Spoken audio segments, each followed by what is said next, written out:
औज़ुबिल्लाहिमिनश्शैतानिर्रजीम बिस्मिल्लाहिर्रहमानिर्रहीम अस्सलाम वालेकुम वरहमतुल्लाहि वबरकातुहू। कैसे हैं जी तमाम दोस्तों, उम्मीद करता हूँ खैरियत के साथ होंगे। गोल्ड वीकली एनालिसिस के साथ आप लोगों के सामने हाजिर हैं कि गोल्ड इस वीक किस तरफ मूव कर सकता है।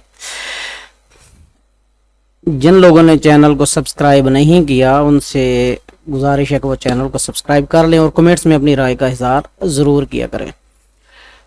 ये वीक शुरू हो रहा है 29 जुलाई 2024 से। याद रखिएगा इसी वीक में एनएफपी का डेटा भी रिलीज़ होना है और इसी वीक में जेपीवाई का जो मॉनेटरी पॉलिसी का भी ऐलान होना है कि वो इंटरेस्ट रेट के बारे में क्या फ़ैसला करते हैं। तो इस वीक में बहुत बड़ी मूवमेंट आ सकती है, तो अपनी ट्रेड्स को इस लिहाज से प्लान कीजिएगा कि विदाउट एसएल मार्केट के अंदर नहीं रहना।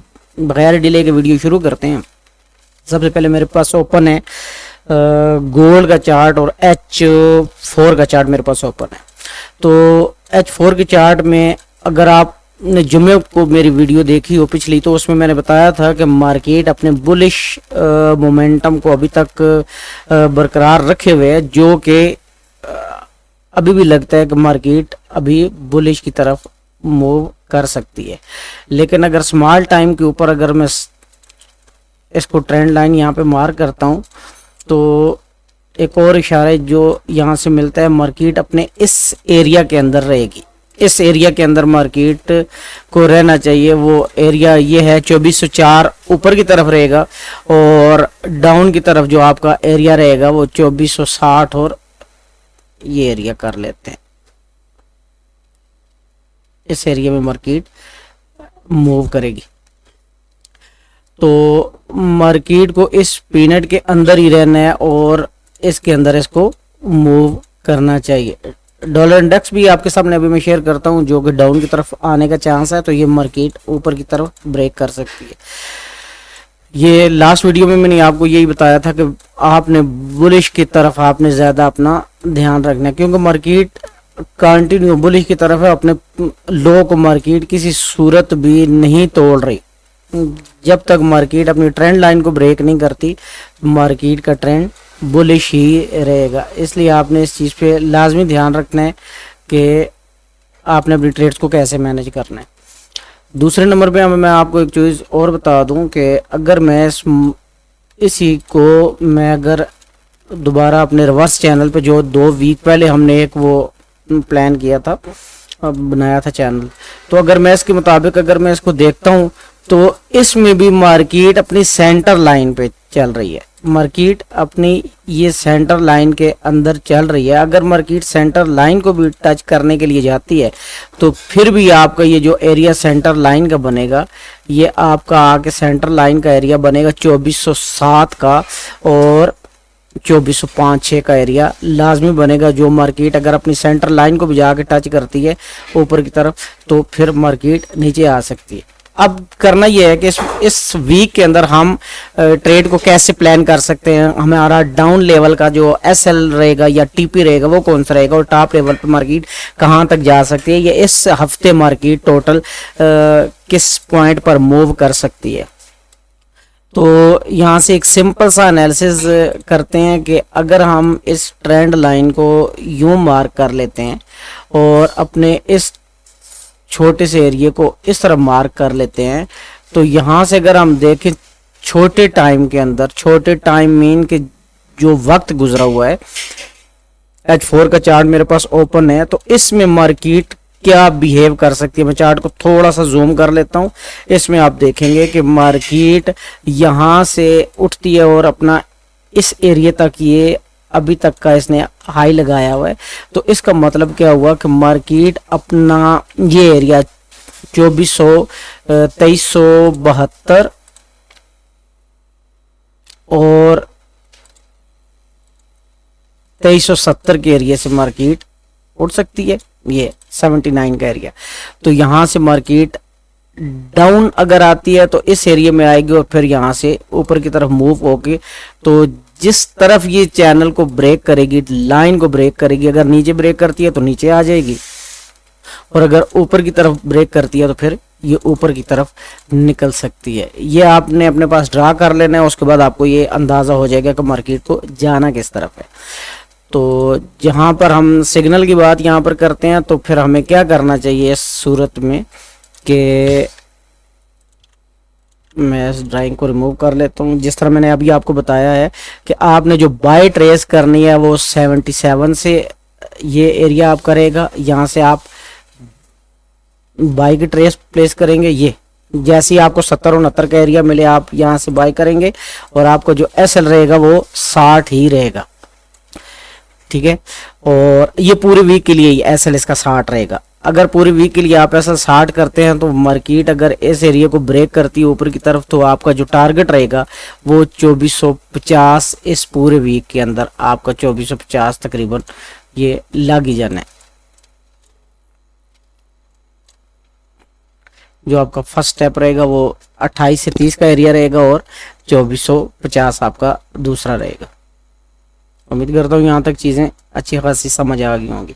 तो गोल्ड के लिए आपने सिंपल सा जो चीज़ समझनी है वो ये समझनी है कि मार्केट अपनी इसी ट्रेंड लाइन को दोबारा टच कर सकती है जो कि 2404-5-6 का एरिया है।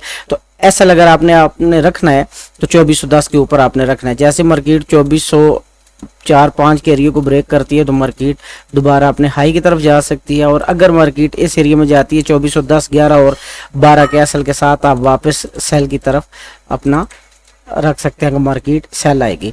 लेकिन याद रखिएगा इस वीक मार्केट बाय की तरफ रहेगी तो आपका बाय का जो फुल SL रहेगा वो रहेगा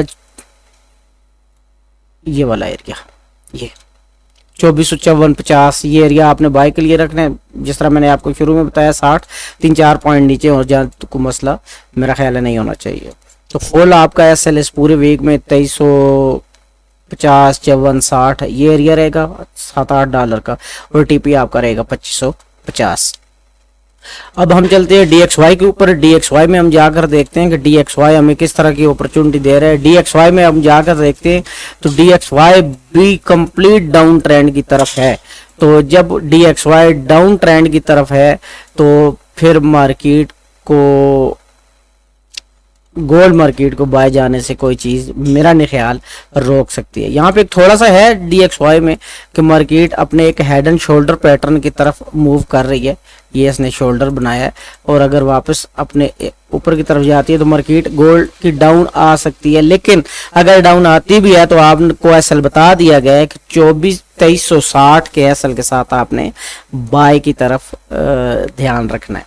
वैसे जब मार्केट चैनल के अंदर मूव कर रही होती है तो फिर रूल के मुताबिक ये ही देखा गया है कि मार्केट अपनी सेंट्रल लाइन को टकरा के वापस आ जाती है या मार्केट जिस एरिया में खड़ी हुई है इसी एरिया में यूं डाउन आकर फिर मुमकिन है कि एक अच्छी खासी बाइंग ले और फिर ऊपर की तरफ निकल जाए और फिर गोल्ड नीचे आ जाए।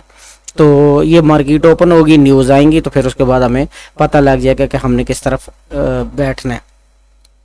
इसके बाद हम शार्ट सा एनालिसिस कर लेते हैं USD JPY का। USD JPY को अगर हम देखें तो USD JPY सेल ट्रेंड में और यहाँ से इसने अच्छी खासी रिजेक्शन ली है और ये रिजेक्शन मुमकिन है कि कंटिन्यू करे इस एरिया के अंदर, ठीक है। लेकिन अगर आप इसको स्टे मान लेते हैं क्योंकि मार्केट जब सेल या बाई की तरफ जाती है तो कुछ एरिया में जाकर स्टे करती है। ये मार्केट ने डाउन आई थी, अच्छा उसके बाद मार्केट ने इस एरिया में स्टे किया था ये, फिर उसके बाद मार्केट वापस अपने इस एरिया को टेस्ट करने के बाद दोबारा इधर आई है, फिर मार्केट ने इस एरिया में स्टे किया। तो मुमकिन है कि मार्केट एक और डिप ले सकती है और फिर यहाँ पर आकर एक स्टे ले सकती है। तो अगर USD JPY डाउन की तरफ आता है तो गोल्ड डेफिनेटली बाय की ही तरफ मूव करेगा। तो इस सूरत में आपने क्या करना है, आपने अपना SL इसके ऊपर रख लेना है सेलिंग की तरफ। तो आपका SL जो मेरे हिसाब से वो बेस्ट SL आपका रहेगा वो ये वाला एरिया रहेगा। पूरे वीक में आपका जो SL रहना चाहिए इस एरिया को कर लेते हैं 155 आपका SL रहेगा और ये भी सेलिंग की तरफ रहेगा। JBP JPY और USD JPY सेम इसी सिनेरियो में काम करते हैं। तो यहाँ पर हम देख लेते हैं तो मार्केट इसी तरह डाउन की तरफ आई, इस एरिया में स्टे किया, फिर डाउन की तरफ आई, इस एरिया में स्टे किया, फिर डाउन की तरफ आई, इस एरिया में स्टे करने के बाद मार्केट एक नया लो लगाएगी। तो जीबीपी जेपीवाई को भी इस वीक में आपने सेलिंग की तरफ देखना है और इसका टारगेट रहेगा 190 और 188 जीबीपी जेपीवाई का टारगेट रहेगा। ये भी हो गया। फिर उसके बाद यूरो यूएसडी को देख लेते हैं। यूरो यूएसडी भी मूव करता है इसके साथ, गोल्ड के साथ। तो अगर मैं इसको देखूं तो मार्केट यहाँ पर हम क्या करते हैं, यहाँ पर इसका पहले नंबर पे एक चैनल की हेल्प लेते हैं कि चैनल में मार्केट किस तरफ मूव कर सकती है। तो चैनल को अगर मैं देखूं तो चैनल में मार्केट अप साइड जाती हुई नज़र आ रही है और मुमकिन है कि आप साइड ये ब्रेक भी कर जाए और अपना एक जो प्रीवियस इसका हाई है उसको भी ये तोड़ने की कोशिश करेगा। यूएसडी जेपीवाई और जीबीपी यूएसडी भी इस वीक बाय की ही तरफ रहेंगे।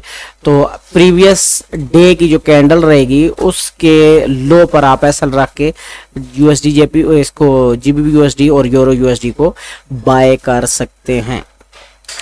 तो ये वाला एरिया आपका रहेगा। मार्केट जैसे अपने इस एरिया को ब्रेक करती है तो फिर आपको अच्छी खासी बाइंग अपॉर्चुनिटी देखने को मिलेगी। तो अभी लास्ट में देखते हैं कि जो इस वीक में डेटा है वो कौन सा है, क्योंकि डेटा बताते बताते लोग वीडियो को लंबा कर लेते हैं और मेरी आदत नहीं है वीडियो को लंबा करूं।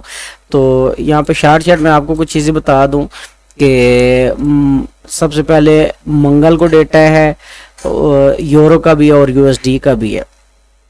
और उसके बाद जो कमाल का जिसके लिए मैंने यहाँ पे आपको लाया वो सिर्फ आपने इस न्यूज़ के ऊपर नज़र रखनी है। बस आपने सिर्फ जेपीवाई के न्यूज़ के ऊपर नज़र रखनी है, जो बुध वाले दिन बहुत अच्छी मूवमेंट और कमाल की मूवमेंट गोल्ड के अंदर आ सकती है, जो जेपीवाई को गिराएगी। जीबीपी जेपीवाई यूएसडी जेपीवाई को लाजमी तौर पर ये गिराएगी। और क्योंकि उन्होंने मॉनेटरी पॉलिसी का ऐलान करना है, अब देखते हैं वो इंटरेस्ट रेट के बारे में क्या फ़ैसला करते हैं। तो ये जैसी न्यूज़ रिलीज़ होगी हम अपने ग्रुपों में ब्रॉडकास्ट के अंदर इस चीज़ की अनाउंसमेंट कर देंगे कि मार्केटें अभी किस तरफ मूव करेंगी। ये था आज का सिंपल सा एनालिसिस। वीक के अंदर आप इसी के अकॉर्डिंग आप काम करेंगे, उम्मीद करता हूँ आपको फ़ायदा होगा। एसएल के बगैर आपने मार्केट में बिल्कुल भी नहीं काम करना। और जो सबसे इम्पोर्टेंट जो चीज़ मैंने आपको बतानी है वो ये है कि जो लोग विदाउट एसएल काम करते हैं वो अपने लिए खुद नुकसान करते हैं। अगर आप मेरी ब्रॉडकास्ट टीम ज्वाइन करना चाहते हैं और हमारे साथ सिग्नल ज्वाइन करना चाहते हैं लाइफ टाइम के लिए, तो आप हमारी ब्रॉडकास्ट टीम ज्वाइन कर सकते हैं। अपना बहुत सारा ख्याल रखिएगा। अल्लाह हाफिज़।